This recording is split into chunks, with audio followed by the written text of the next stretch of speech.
2 Korintus pasal 8 ayat 1 sampai ayatnya yang ke-15.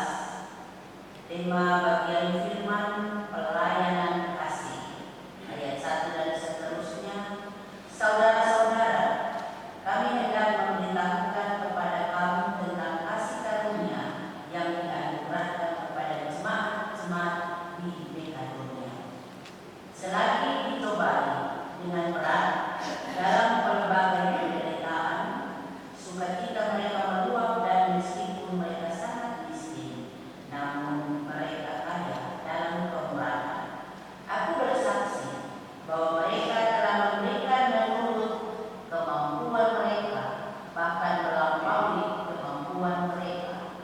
Dengan kerelaan sendiri mereka meminta dan mendesak kepada kami supaya mereka juga beroleh kasih karunia untuk mengambil bagian dalam pelayanan kepada orang-orang kudus. Mereka memberikan lebih banyak daripada yang kami harapkan.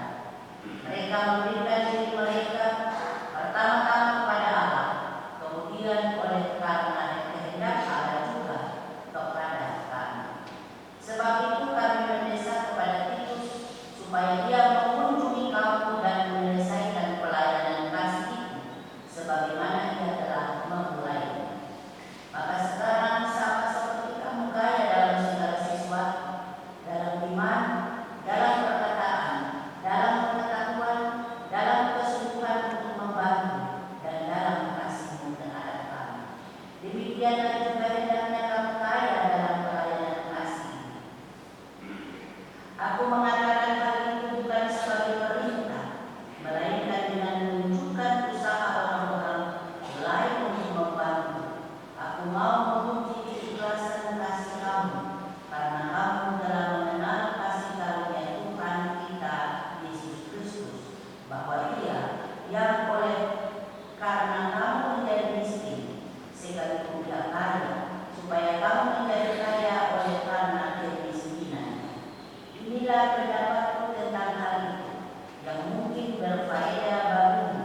Memang sudah sejak tahun yang lalu kamu mulai melaksanakannya dan mengambil keputusan untuk menyelesaikannya juga.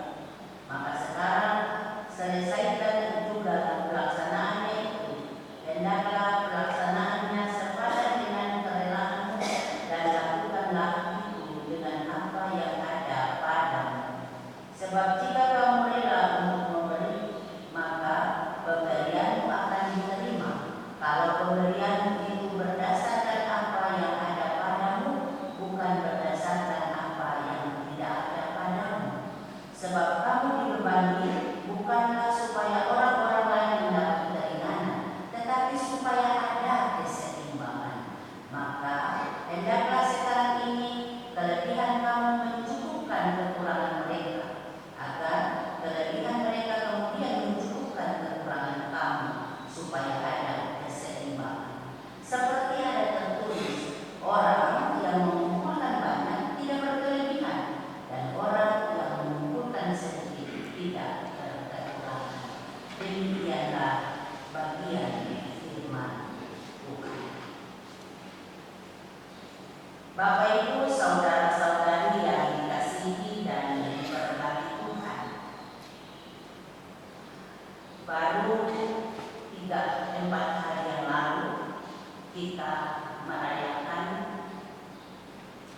hari ulang tahun Injil masuk di Tanah Papua yang ke-170 tahun. Sejarah mencatat bahwa dari 2 tokoh yang rela meninggalkan segala sesuatu yang menjadi milik kepunyaannya, mereka boleh datang di Tanah Papua ini dengan tujuan untuk memberitakan kebenaran firman Allah. Dan dalam perjalanan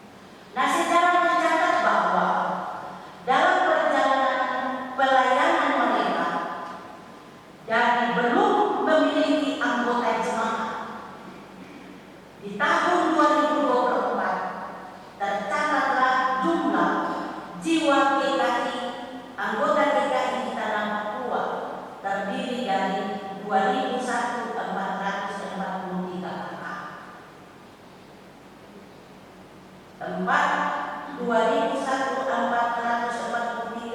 kepala keluarga yang terdiri dari 339 jiwa. Ini saya catat. Berarti perkembangan secara kuantitas itu sangat signifikan. Tetapi bagaimana dengan kesehatan kita? Bagaimana dengan pelayanan kita yang kita tunjukkan sebagai anak-anak DKI Hutan Papua? Apakah dalam pelayanan ini kita sehat atau tidak?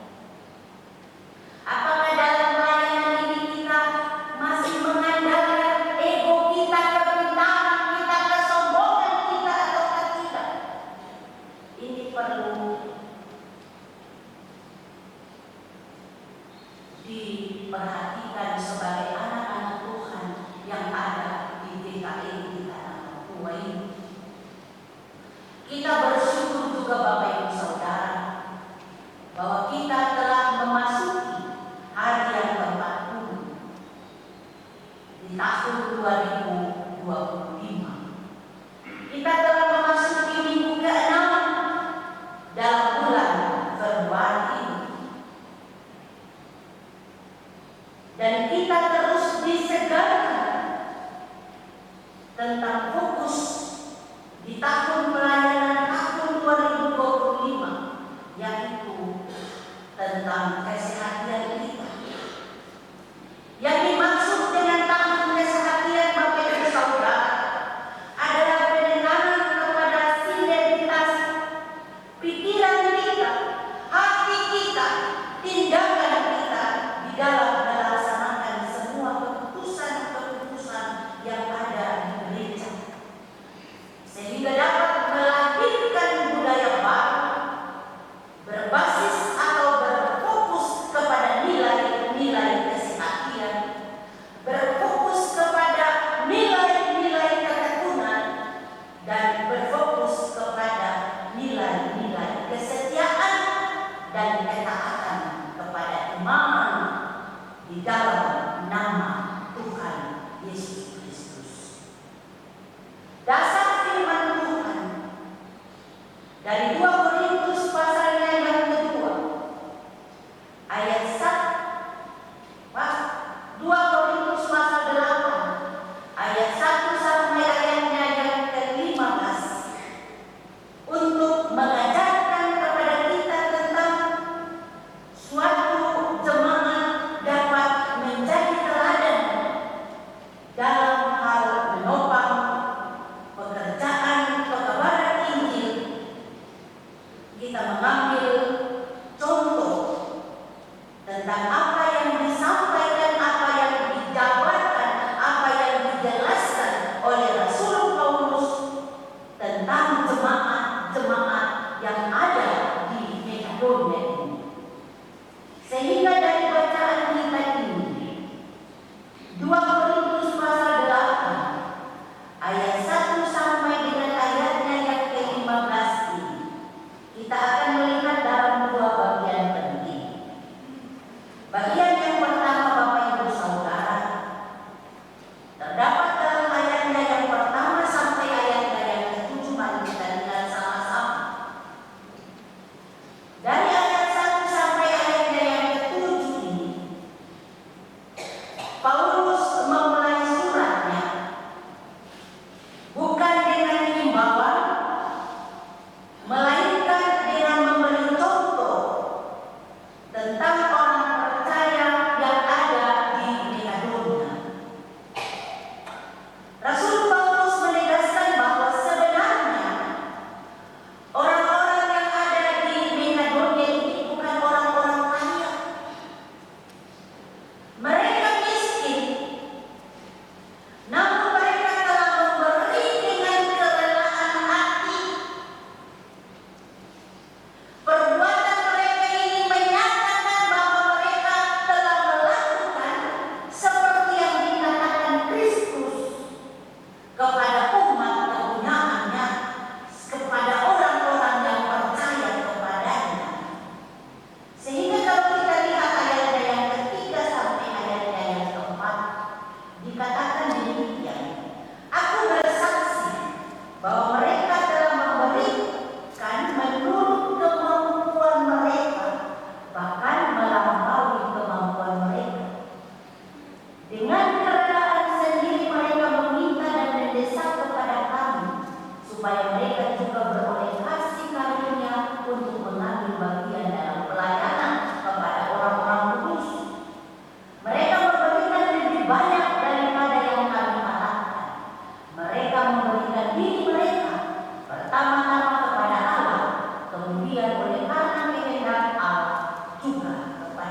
ketika mereka memberi lebih dari yang mereka yang diharapkan oleh umat kebenaran Tuhan.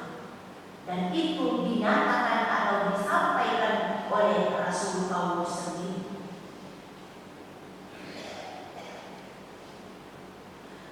Di sini Rasul Paulus mau memberi tahukan kepada kita bahwa nilai Kristiani yang dimiliki, yang menggerakkan hati orang-orang yang ada di Makedonia sebagai landasan atau dasar pemberian kasih mereka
bahwa anak Allah, yaitu Yesus Kristus, telah menyerahkan dirinya, yang kaya itu jadi miskin. Kekayaan rohani yang dimiliki oleh orang-orang Korintus mengalir dari kasih karunia Kristus yang kaya. Mereka yang kini menjadi kaya di dalam Kristus, menurut Rasul Paulus, mereka harus mempraktikkan kemurahan itu kepada sesama mereka yang mengalami kekurangan secara finansial dan ekonomi.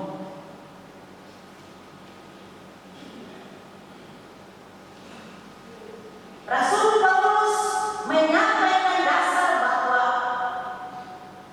perbuatan pengumpulan uang itu berfaedah bagi mereka. Kemurahan Kristus adalah hasil dari kasih karunia Allah di dalam Yesus Kristus. Semua pemberian yang dilakukan secara Kristen harus disertai dengan kerelaan hati. Pemberian dengan kerelaan hati akan berfaedah bagi mereka juga, karena Tuhan memperhitungkan apa yang mereka berikan. Jadi kata hari-hari bilang, barang yang tak kasih dan jatuh di tanah. Tuhan tahu semuanya, Tuhan perhitungkan semuanya. Jadi firman Tuhan Rasul Paulus bilang, kalau kasih dengan rela. Kasih tangan kanan, tangan kiri, jangan tahu. Jangan kasih baru balik cerita. Jangan kasih baru bilang kalau bukan saya yang kasih, kau tidak punya apa-apa. Kalau bukan saya kasih kau, hari ini kau tidak makan. Itu berarti pemberianmu, kasihmu sia-sia, tidak ada arti. Sehingga Rasul Paulus bilang kalau kasih itu dengan kerelaan hati. Kasih itu bukan secara berupa barang saja, tapi kasih nasihat kepada orang itu juga menunjukkan kasih. Kita menasihatkan anggota kita yang sama, yang mungkin jalan keluar dari aturan-aturan Allah, lalu pada akhirnya dia mengalami kesuksesan pada akhirnya, maka kita harus bersyukur, tapi kita jangan berkata, kalau bukan dulu saya nasihat, begini sudah di apa. Nah itu apa yang kita lakukan sia-sia. Kasih itu harus keluar dari bagaimana kita kita percaya kepada Allah bahwa kita lebih dulu dikasih oleh Allah. Kita lebih dulu menerima kasih dari Allah. Oleh karena itu Bapak Ibu, Rasul Paulus bilang, oh yang kaya mau kasih untuk orang miskin, supaya ada keseimbangan, supaya yang kaya jangan terus kaya, yang miskin terus jadi miskin. Jangan, supaya ada keseimbangan. Karena yang kaya kumpul tidak berkelebihan, kumpul banyak tidak berkelebihan, kumpul sedikit juga tidak berkekurangan. Amin Bapak Ibu. Supaya hidup ini ada keseimbangan mana? Katong lain dia lain kalau orang aku. Katong lain dia lain kalau katong mampu kasih yang kurang. Katong lihat dengan sungguh-sungguh dengan rela. Jangan katong sukasi baru katong bicara. Tuhan tak mau lihat seperti ini. Bapak Ibu yang dikasihi Tuhan, Paulus kemudian menutup ajarannya dengan mengutip dari kitab Keluaran pasalnya yang ke-16 ayatnya yang ke-18. Ini membutuhkan atau menumbuhkan kesadaran orang-orang Korintus untuk memberi dengan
Jangan kita menganggap kita lebih suci dari orang lain.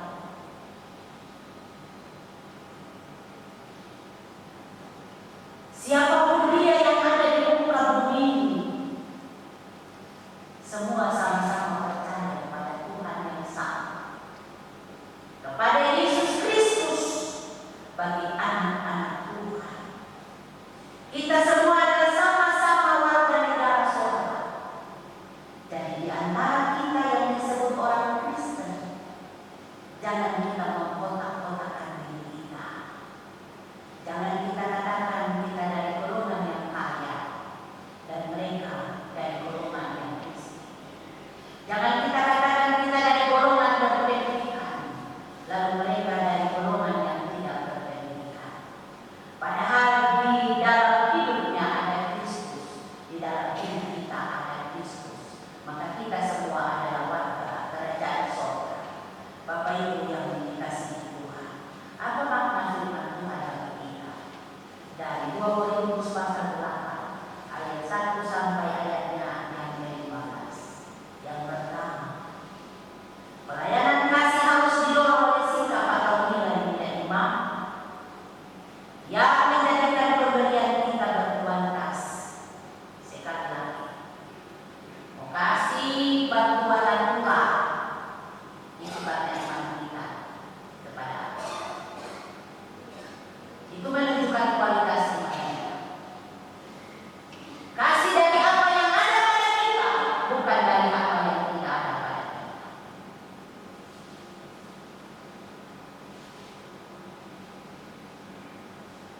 Rasul Paulus bilang, sebelum kau kasih kepada manusia, terlebih kau kasih kepada Allah. Kasih hidupmu, kasih sikapmu, kasih perkataanmu yang memuliakan nama Allah. Amin Bapak Ibu. Karena kalau kita telah menjadikan diri sepenuhnya kepada Tuhan, maka perbuatan baik lainnya akan mengikuti kita. Karena kita berjalan di atas dasar firman Tuhan. Walaupun kita menderita, walaupun kita kekurangan, tapi kita dituntut untuk memberi dengan sukarela dan Tuhan. Alasan ini akan mendorong kita memberi dengan rela dan tulus, dan kita memberi ruang yang lebih besar untuk praktek kasih.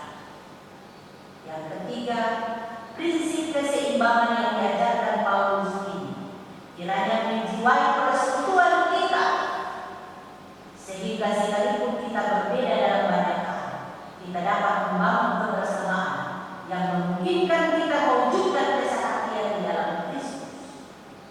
Berbagi rasa dengan saudara-saudara yang berkekurangan, juga yang berkecukupan di dalam susah maupun senang. Berikanlah apa yang harus kamu berikan. Tunjukkanlah kasihmu bukan saja kepada orang Kristen, karena kita di Indonesia ini memiliki banyak agama. Kita berbeda, tapi perbedaan itu membuat kita menjadi kuat. Tunjukkan kasih itu kepada semua orang, supaya nama Allah, nama Tuhan dimuliakan. Tuhan yang punya firman, Roh Kudus memampukan kita untuk dapat mempraktikkan firman ini dalam kehidupan kita hari lepas hari. Paduan suara pangkal 2 dipersilakan untuk memuji.